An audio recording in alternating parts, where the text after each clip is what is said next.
Alright, let's talk about spirit. I'm going to name a cat Natasha. Really? Yeah.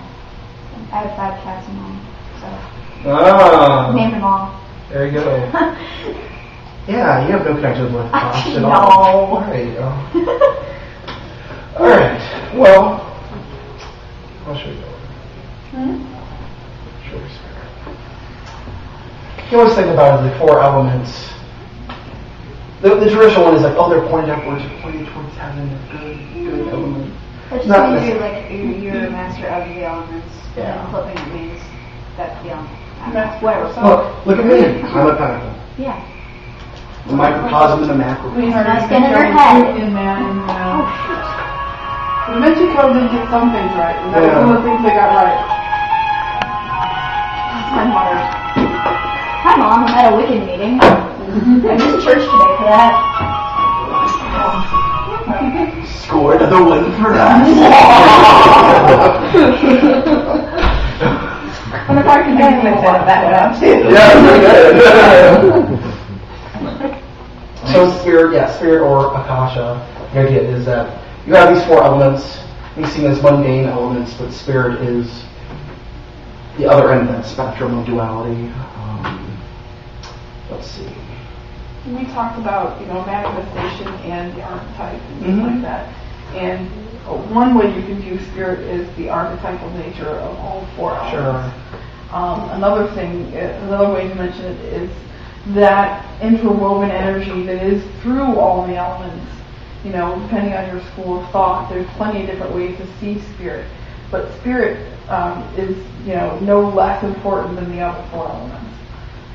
You can also put stuff that, if you want to take chi or energy, instead of putting it under the realm of fire, you might say, oh, fire is more of activity.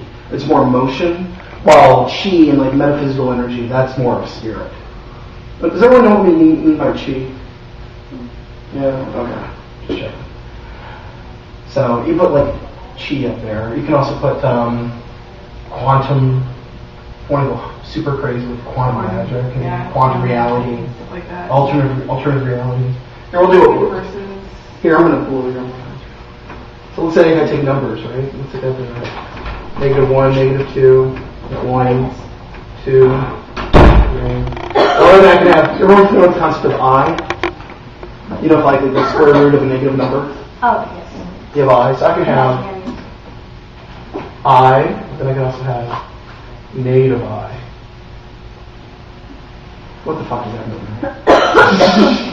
Way to think of that, you have these are possibilities.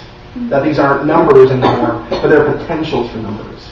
So anything that's imaginary, you can view this axis right here of I, negative I, as spirit.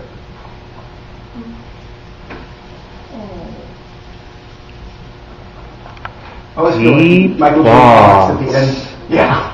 I was really Michael J. Fox at Back to the Future when he's going all crazy with rock and roll. I'm talking about I and magic. That's great. I was thinking more along the lines of Plato again with Plato's. Oh, yeah. So, when he talked about things like beauty and ugliness, and how beauty and ugliness aren't just the many different things that make up what we call beautiful, but is something that's just a property that can be attributed to certain things, but also an archetype all of its own. And what Plato said is that we didn't even create these archetypes; we simply discovered them. So that it goes very much into the whole spiritual or archetypal realm of these things that and that's just one of them. We could go into health or justice or anything that you can attribute to a certain aspect. What is green? Is her shirt green? Is the stripe on his shirt green? What makes one more green than another? Is there some archetypal green? I'm just going to do take out the notch. Water. Earth. But I can think of this is the unconscious moment.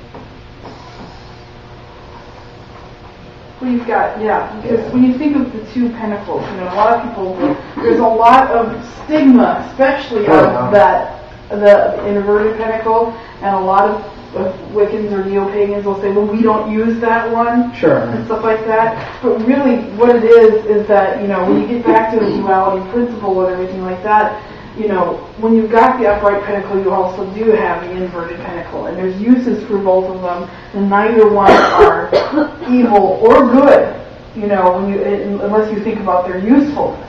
Sure. You know, and what makes them useful. So if you have a use for a pentacle that is to deal with the unconscious or to deal with mastering the physical realm, you know, and things like that, or mastering yourself, then you're probably want to relate it to the inverted pentacle. Otherwise, when you're talking about knowledge and getting to know your universe and things like that, then you're going to probably want to deal with the upright pentacle. Totally. Yes. I noticed that the elements and the points of the star are different than. Is this how they are in Wiccan? Because that's different than Western ceremonial magic. I just put in the order of how it goes from like east to north. So, I've seen different people put them in different places.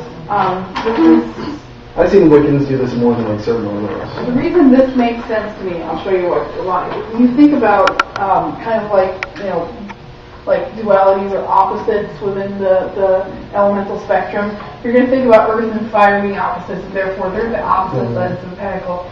Same with air and water being at opposite sides of the pentacle. So, I mean, this gets back to what makes most sense to you. And just because one person writes it one way doesn't mean that's, you know, absolute.